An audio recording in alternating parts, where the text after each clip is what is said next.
आज मैं आपके साथ दूध के 5 फ़वाइद डिस्कस करूंगी और ये फ़ायदे कौन कौन से हैं ये सब जानने के लिए इस वीडियो को मुकम्मल देखें।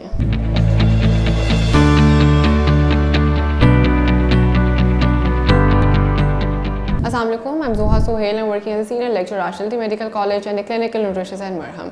आज मैं आपके साथ दूध पीने के फ़वाइद के बारे में बात करूंगी और किस तरह से हमें दूध का इस्तेमाल करना चाहिए ताकि हमारी सेहत को इससे फ़ायदा हासिल हो सके। सबसे पहले दूध को एक मुकम्मल ग़िज़ा कहा जाता है जो कि एक बहुत बड़ी चीज़ है। इसके अंदर तमाम ऐसे न्यूट्रिएंट्स मौजूद हैं जो हमारी सेहत के लिए, हमारे नशोनुमा के लिए बहुत ज़्यादा इंपॉर्टेंट है। लेकिन इसके चीफ़ बेनिफिट्स क्या क्या हैं आज मैं आपको इस वीडियो में वो सारे बताऊँगी।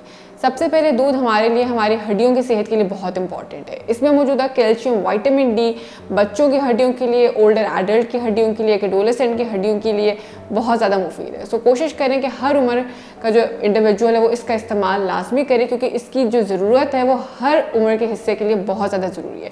अगर बच्चे इस्तेमाल नहीं करते तो उनकी हड्डियाँ खोखली हो जाती है, वो प्रॉपरली बन नहीं पाती।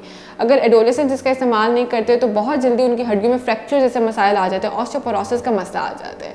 ओल्डर एज में जाकर अगर आप इसका इस्तेमाल नहीं करते तो इसके इस्तेमाल ना करने की वजह से आपकी हड्डियाँ कमज़ोर हो जाती हैं और वो मुड़ने लग जाती हैं, वो बेंड होने लग जाती हैं। बहुत जल्दी छोटी सी चोट से बहुत बड़ा फ्रैक्चर आ जाता है। सो दूध सबसे पहले हमारी हड्डियों की सेहत के लिए बहुत इंपॉर्टेंट है। इसके अलावा बहुत से लोगों को रात नींद ना आने का मसला रहता है, रात लेट जाते हैं लेकिन नींद नहीं आ पाती। दूध उनके लिए बहुत ज़्यादा बेनिफिशियल है। इसमें मौजूदा ट्रिप्टोफैन हमारी बॉडी में जाकर सेरोटोनिन में कन्वर्ट होता है। उसमें कन्वर्ट होने के बाद वो स्लीप हार्मोन की प्रोडक्शन को इंक्रीज़ करते हैं जिसको मेलाटोनिन कहते हैं।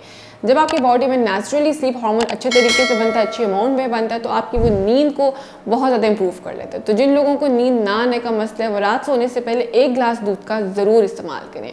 इसके अलावा दूध हमारे पास स्किन के लिए बहुत अच्छा है। आजकल बहुत से लोगों को फाइन लाइन्स का मसला है, झुर्रियों का मसला है, एजिंग का मसला है। तो इन तमाम लोगों को कोशिश करनी चाहिए कि वो दूध का इस्तेमाल लाजमी करें। इसमें मौजूदा लैक्टिक एसिड इन मसाइल का हल है।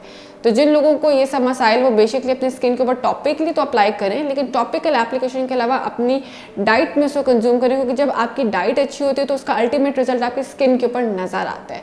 इसके अलावा दूध हमारे पास एथलीट्स के लिए बहुत बेहतरीन है। एथलीट्स जब वर्जिश करते, एक्सरसाइज कर रहे तो उनकी बॉडी में मसल क्रैम्पिंग का रिस्क बढ़ रहा होता है। सो दूध में मौजूदा पोटेशियम मसल क्रैम्पिंग से आपको बचाता है।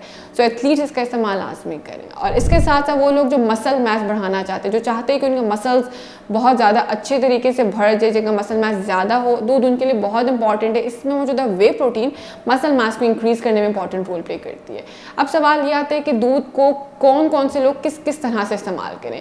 जिस तरह से अगर मैं बात करूँ हाइपरटेंशन वाले मरीजों की, डायबिटीज़ वाले मरीजों की, वो दूध का लाजमी इस्तेमाल करें। लेकिन कोशिश करें कि दूध के ऊपर जो क्रीम आती है, जो स्कम है, उसको रिमूव करके स्किम मिल्क कंज्यूम करें। मैं ये नहीं कहूँगी कि आप मार्केट से स्किम मिल्क परचेज करें। आप सिंपल घर में 2 मरतबा दूध को बॉयल करें और जो उसके ऊपर क्रीम आती है उसको दोनों मरतबा रिमूव करके आप कंज्यूम करें। वो आपके पास एक बहुत बेहतरीन स्किम मिल्क है। लेकिन डायबिटीज़ वाले पेशेंट और ब्लड प्रेशर वाले पेशेंट्स, कोलेस्ट्रॉल वाले पेशेंट्स स्किम मिल्क का इस्तेमाल करें, होल मिल्क की तरफ ना आ जाए। इसके अलावा जिन लोगों को नींद नहीं आती वो रात सोने से पहले 1 गिलास दूध लाजमी इस्तेमाल करें। जिन बच्चों को रिकेट्स का मसला है, जिन लोगों को ऑस्टियोपोरोसिस की शिकायत है, या वो बच्चे जो एक ग्रोइंग एज के अंदर हैं, कोशिश ये करें कि वो दिन में 2 से 3 गिलास दूध लाजमी इस्तेमाल करें। एक 10 से 11 बजे ले सकते हैं, एक 4 से 5 बजे ले सकते हैं और एक रात सोने से पहले ले सकते हैं। सो हर इंडिविजुअल की रिक्वायरमेंट अलग है, उसके कंजम्पशन का जो मिल्क टाइप है वो डिफरेंट है। सो अपनी रिकमेंडेशंस के अकॉर्डिंग, अपनी बॉडी बायोकेमिस्ट्री के अकॉर्डिंग आप दूध का इस्तेमाल करें ताकि आप इससे अफादत हासिल कर सकें। इसके अलावा अगर आप ये जानना चाहते हैं कि आपको कितना दूध कंज्यूम करना है, किस वक्त पे कंज्यूम करना है, उसके लिए आप मेरे साथ मरहम की प्लेटफॉर्म के ऊपर अपॉइंटमेंट बुक करवा सकते हैं और अपनी सेहत के अकॉर्डिंग सजेशंस ले सकते हैं। Thank you.